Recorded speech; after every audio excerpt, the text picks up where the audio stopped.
Hello and welcome to the Badger Politic. I'm Scott Stearns.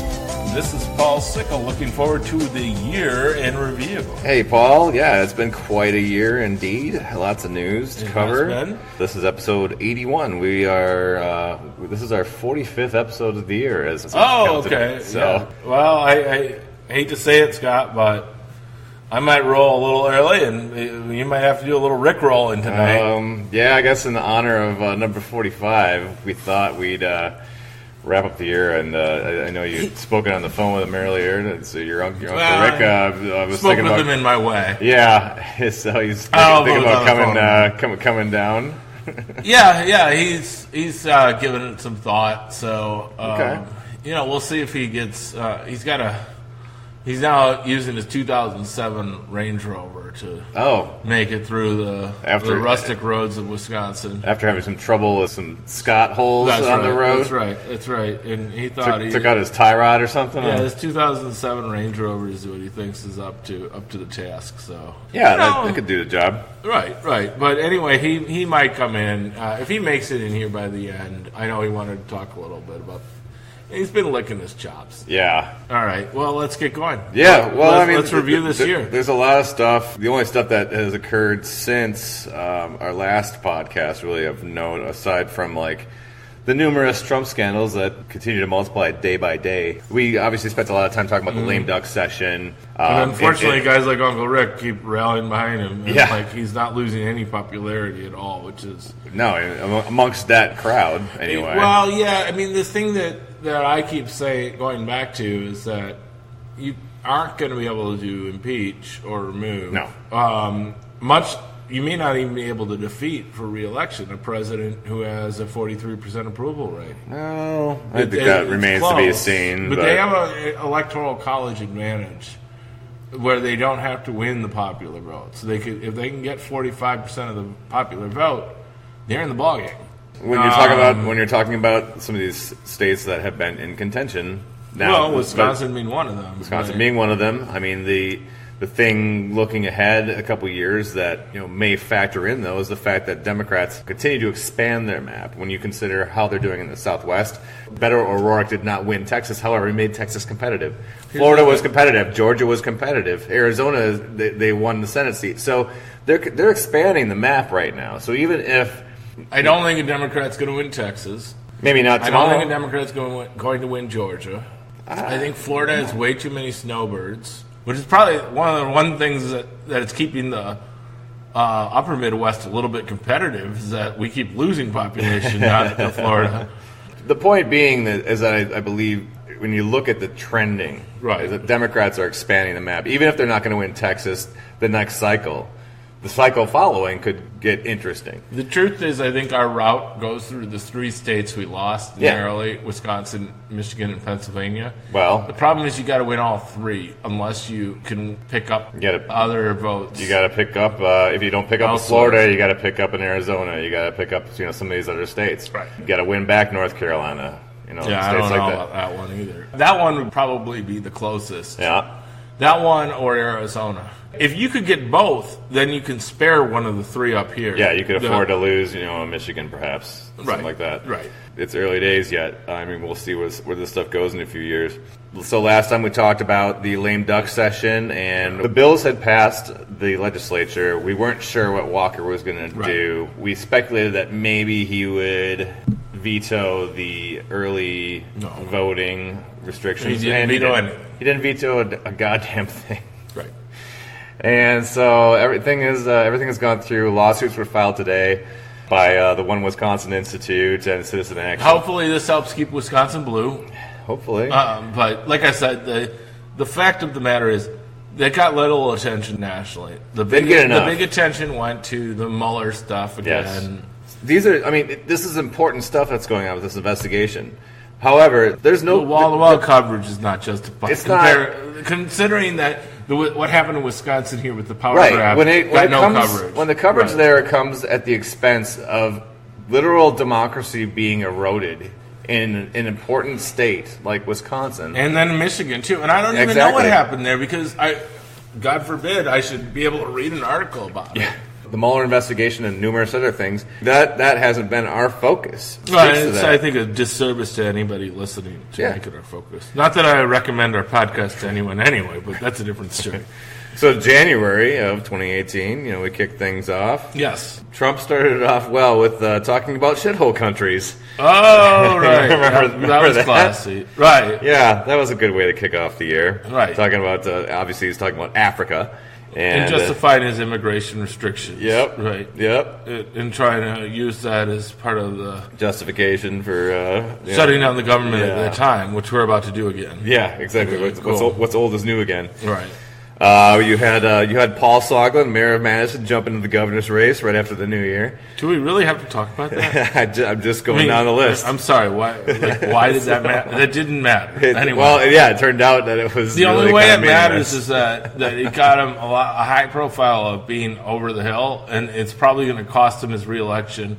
Yeah, it inspired a lot of people to run against him for mayor of Madison. And the filing deadline's coming up. The election will be in April. So he's up in April of 2019. Yeah, so most likely Paul Soglin will. I'm gonna guess he's gonna lose the primary. He's gonna be out of the picture. Yeah. So there's like 15 candidates. Yeah, and they're all like candidates I'd be happy to see as the Madison mayor, frankly. We talked about related to the governor's race. I like Paul Soglin too, but I like his politics historically, but he's out of touch. But keep going. You gotta make room for the new new blood. But we had concerns about Mike McCabe, so we talked about whether or not he was going to be stalking horse. Yeah, and then whether or not he was going to play spoiler, not endorsing the Democrats. Which I think he wound up doing, but I think he wound up having dragged his feet a little bit. He wound up having very little following. He had some very passionate supporters, but obviously it wasn't enough in the end. Right. So we had the State of the Union in February, Trump's first. And then we had the gerrymandering decision from the Supreme Court, which was pro-gerrymandering. Yeah, it basically said we're not going to decide anything, sent it back to the states, and that's kind of where it stands now. Which is why we had to win the governor's race. Yeah, nothing was decided on that ruling, so it's kind of still kind of in limbo in terms of ultimately what the law is going to be around gerrymandering. So we had the Nunes memo. That was a big dud. Nunes burger. Just to refresh everybody's memories, that was the 4 pages that the Republicans released in the House. Which I thought would be groundbreaking. Yeah, establishing a smoking gun of a liberal conspiracy in the FBI. And abusing the FISA process to undermine the Trump administration. And the whole critique of the Trump administration. Yeah. It would do everything. Yeah, that was totally in Al Capone's vault, if you ask me. Absolutely nowhere. And you may have to be over 40 to know what an Al Capone's vault story is, but just Google it. It comes right up about how AV Club has a really good report about how Geraldo Rivera got ratings off of nothing on Al Capone's vault. But anyway, spoiler, they looked at the vault, there wasn't much to see there. There wasn't much to see. We had the I tuned in when I was 9 years old, and I did watch it with bated breath. And of course you did. I argued to be able to stay up late, not go to bed. Boy, was that a waste of. Oh boy! I could have stayed up for something good. Could have done something useful, like listen to the Brewer game or something. Yeah, I don't know. I could have watched Planes, Trains, and Automobiles. We had the spring primaries here in Wisconsin. Rebecca Dallett. Sounds a good movie. Rebecca Dallett won the primary to be one of 2 candidates for the Wisconsin Supreme Court election. She beat the more outwardly progressive. She beat Tim Burns. She herself, all her ads had Donald Trump at the beginning of it saying, "Our rights are under attack." Mm-hmm. And I thought it had a grainy picture of Donald Trump. And it raised the stakes for people, and it also gave her a brand name. Yes, after she won the primary, she tacked a little bit more toward the center, but I think people, for the most part, got the message. Well, and it made her a much stronger candidate. Yeah, and that's why she's now sitting state Supreme Court. I think what we just talked about around the lame duck stuff, I think that's going to be a major factor. We've got to win the Supreme Court. That's going to be a factor in the Supreme Court race. And Lisa Neubauer, who's our candidate, I hope she's not afraid to at least go as far as Rebecca Dallett did and say, look, our rights are under attack. Make it about Trump. Make it about Walker. Yeah. and make it about the Wisconsin voters. Do the Wisconsin voters get the say, or do Trump and Walker get the say? There you go. And I think the Wisconsin voters, when given that choice, spoke pretty clearly just over a month ago.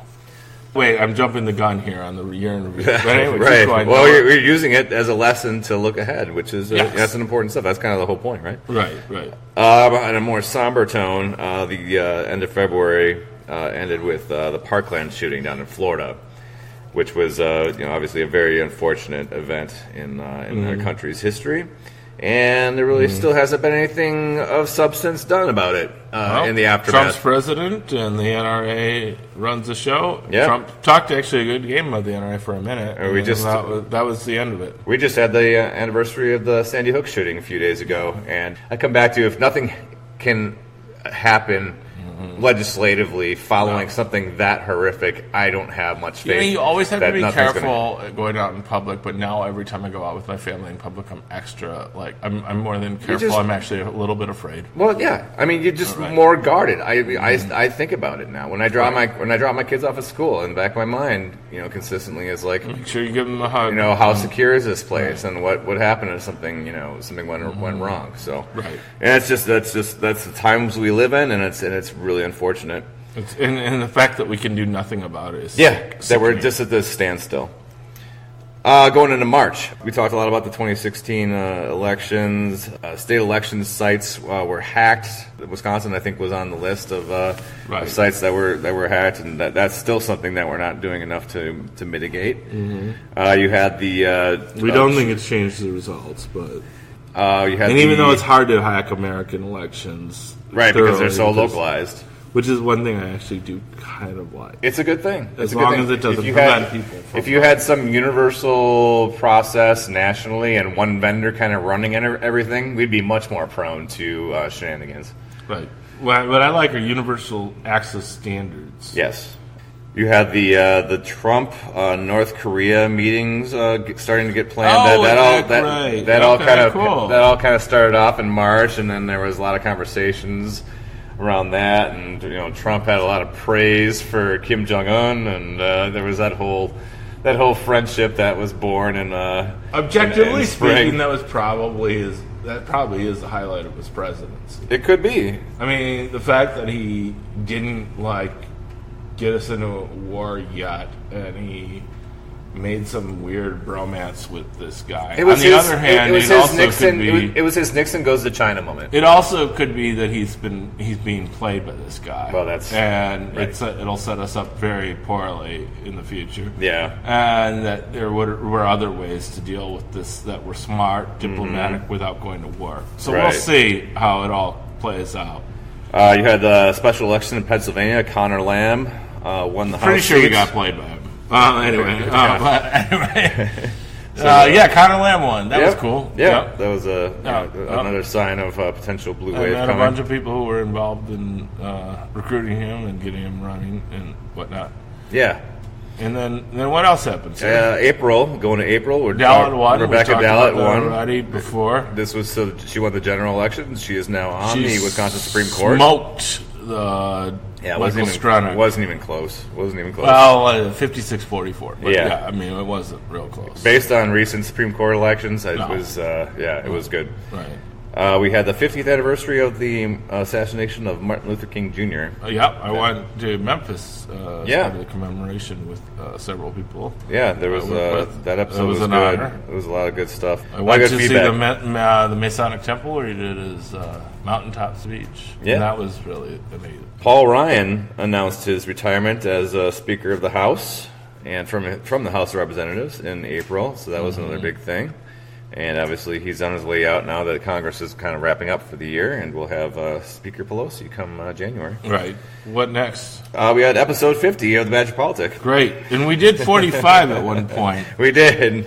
And we had to package it with 46 because it was about the positives of Trump. Yeah, it was a special double episode. It was a very short one on the positives of Trump, if you go back and listen. Yeah. So we decided to pack a second one in to make it worth the listen. For sure, double the fun. You got to hear that bumper music a whole lot that episode. Anyway. Yeah. At the beginning, anyway. What do you got for May? We go into May. We had the White House Correspondents' Dinner, and Michelle Wolf criticizing Press Secretary Sarah Sanders. So that provided some controversy. So the next Correspondents' Dinner will not feature a comedian. What do you got next? North Korea, South Korea talks. So on the heels of Trump's little bromance with Kim Jong-un, you have North Korea and South Korea talking about. If South Korea is talks. a party to the deals, I'm a little bit more hopeful.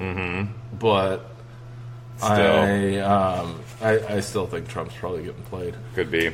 On the flip side of that, the Iran deal pretty much got sunk. Right, where we're not getting played. It was a rigorous deal. Yep. And Republican partisanship played the American people. Yeah. For the benefit, frankly, of Saudi Arabia, which we've talked about before, which is interesting because now we're defending Saudi Arabia yet again. Yep.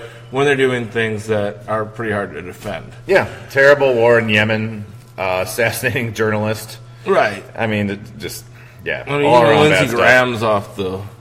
Well, whatever. Off the I don't even want to reservation. talk about why Lindsey Graham can't fucking stand that guy anyway. June, we had the Wisconsin Democratic Party convention, so all the numerous candidates for governor obviously were in attendance. We had a completely meaningless straw poll there. Calder Royce won the straw poll. Yes. Didn't help her pass 13% in the primary. No. Malin Mitchell came in second in the straw poll, and he also came in second in the primary. Yeah. Well, there you go. A very distant second. In both, actually. Yeah. So there you go. We had the Wisconsin special elections finally for the state legislature, which were finally put on after much And we opposition lost, from Mr. Walker. We lost the 42nd. We won the first Senate, only to lose it again in November, which is too bad. Yeah.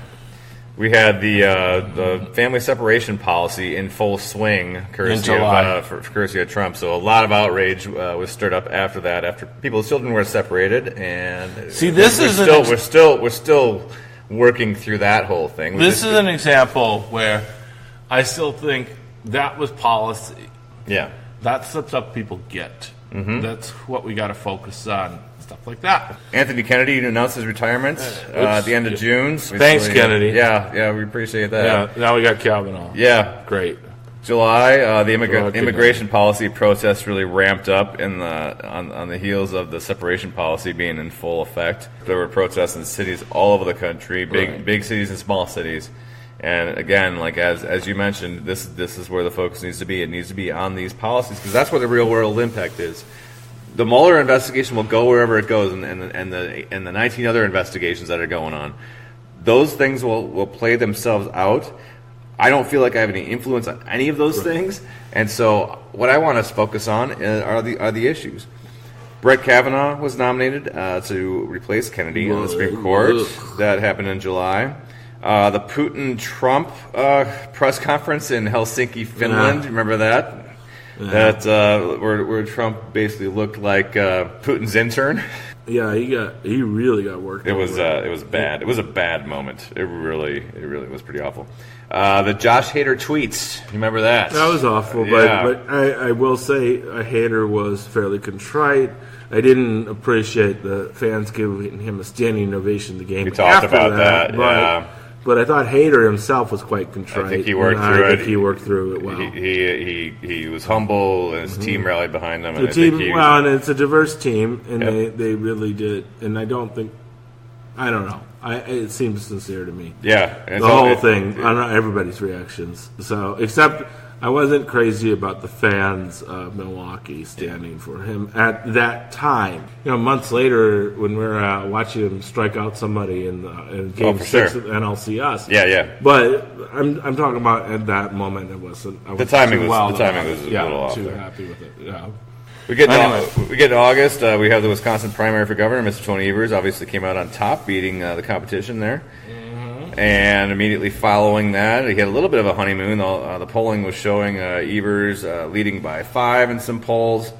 So obviously he kind of carried that momentum into the general election. Right. Then again, more somber tone at the end of August. Senator John McCain of Arizona passed away. Right. Definitely. Scott, you posted a nice picture with him. And then Russ Feingold. Definitely leaving a hole, I think, in the Senate in terms of men of character and people that profiles in courage and all that. He was stuff. a partisan person, but he was also a bipartisan. He was a bipartisan party. He definitely had concerns about institutional democracy in the United States. He was pretty conservative. But, he was. But he was a Reagan conservative. For sure. He had some interest in more than working across the aisle, but the future of the country. Exactly. So, larger concerns than kind of immediate partisan squabbles. Right. September, we get into. I mean, I never would have voted for him for president, but he would have been okay had he made it. September, we get into the governor's race in full swing. Walker was trailing in most polls. I think Marquette had it neck and neck kind of throughout.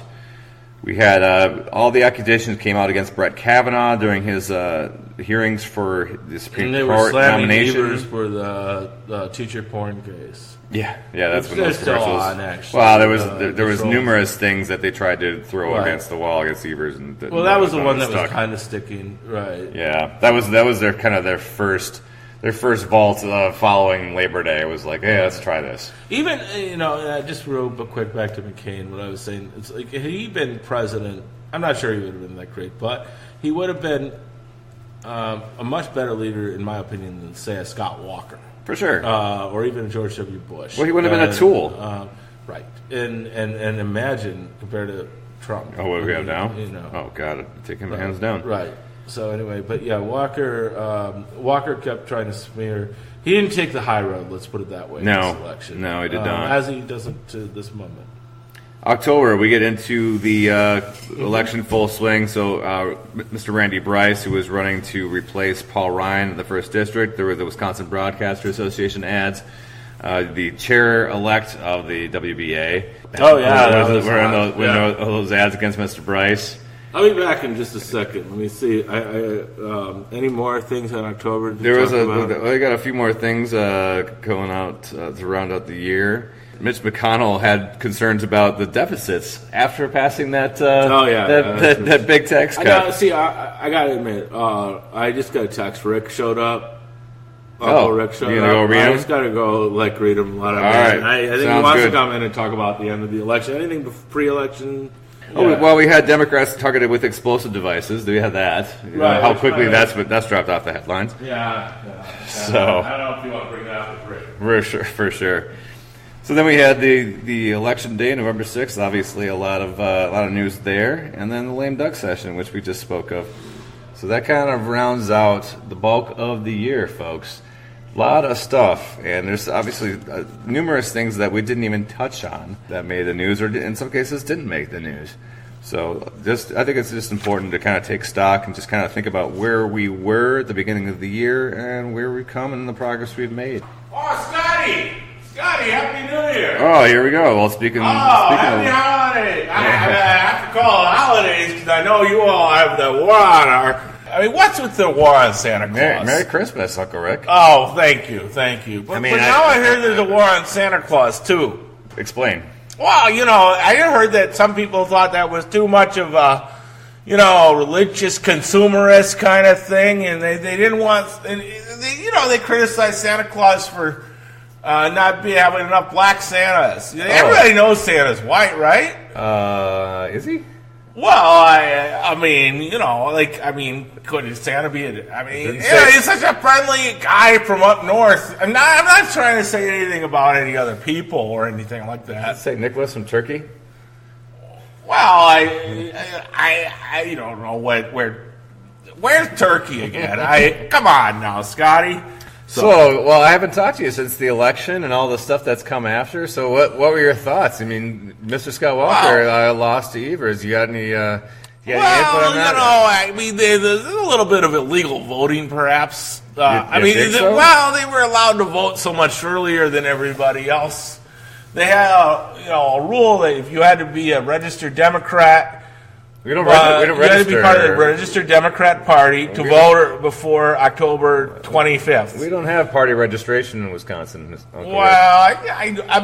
said that you had to live in Milwaukee or Madison to vote ahead of time, and that means you have to be part of the Democrat Party. Every municipality in the state had the same ability to run early voting as anybody else. Okay. Scotty, you know what? Walker's a humble man. He understands that the people of Milwaukee and Madison wanted their turn. But the majority of Wisconsin, of the state of Wisconsin, the Wisconsinites that we know, they voted, they wanted Walker again, but Walker was gracious enough to say it had 2 terms and it's time for him to go out now. Oh, is that what it was? Because, the Milwaukee people, they want their chance to have a governor. Why? And the Madison liberals. Why are the votes of people in Dane County and Milwaukee County worth less than people in Eau Claire County or Shawnee? I don't say that, Scotty, but they got extra privileges. They get to vote longer than the people elsewhere because they're part of the Democrat Party, and that's how the Democrat Party works. Again, every city, every village, every township had the same ability to run an early election as everybody else. That was Wisconsin. Let's talk about Florida, though. Now, we had a historic victory there. Historic? Yeah, we beat that Gilman down there. Andrew Gillum? Yeah, we beat him pretty good. And then he thought he'd won, but we knew and they had that same rule too, where if you were a Democrat Party member in Dade County or in Tampa County, you could vote. But if you couldn't, if you had a GOP card and you lived in the middle of the state, good luck. To your idea that it was Milwaukee and Dane County that elected Tony Evers, only a third of his vote came from those 2 counties. 2/3 of the vote that Evers won came from outside of Dane and Milwaukee County. So that was the rest of the state of Wisconsin. Are you saying it was Waukesha County? There were voters in Waukesha County that voted for Tony Evers. There were voters all over the state that voted for Tony Evers. I don't think there's that many soccer moms. I'll tell you what, in Germantown we were solidly for Walker or Richfield or wherever the fuck I can't remember. Carnegie screwed up with these potholes because Barrett forced Walker to spend all the money on the choo-choo train downtown, so there's no good roads anymore. I'm pretty sure none of that money is coming from the state of Wisconsin.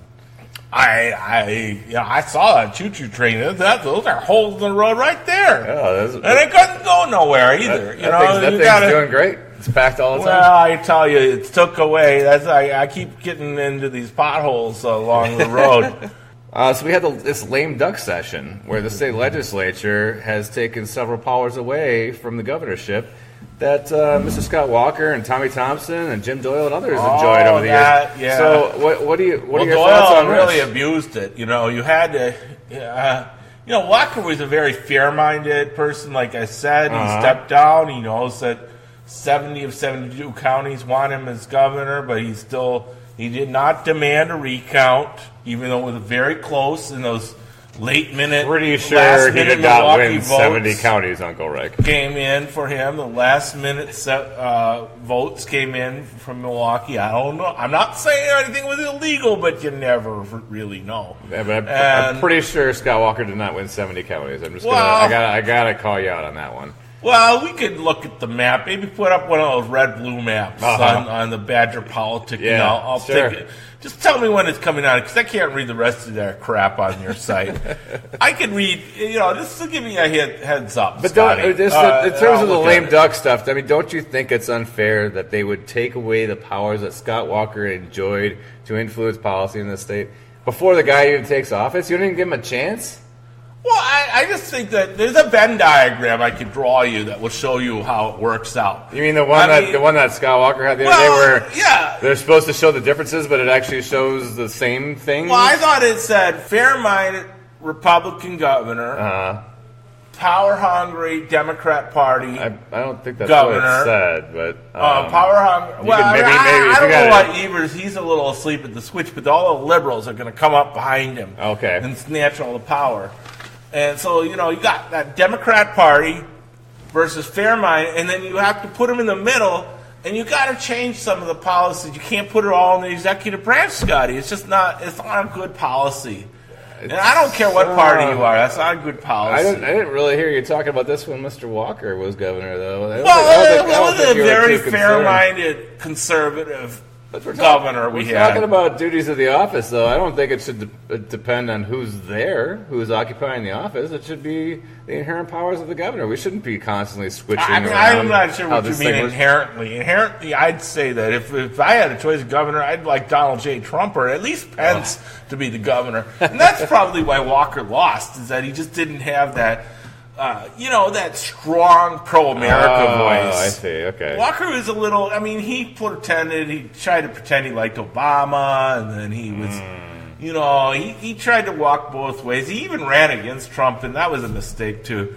But, he wasn't, at first I was didn't for go him, far enough, too, but I realized Donald J. Trump, really speaks for America, and I think that was Walker's problem. He just wasn't quite pro-America the way Trump is. Maybe a few more kisses on the cheek. He is very pro-America, but he wasn't as clear. So more flags, more pictures of hugging, kissing Trump. That would have maybe made the difference, you think? He probably should have let Trump, he probably should have gotten McCarthy out of the Packers a little earlier, forced him and let Trump coach a game, and maybe that would have shown. Sure. Okay, Scotty, I got you go over that one. I'm joking on that one. Well, I appreciate your input.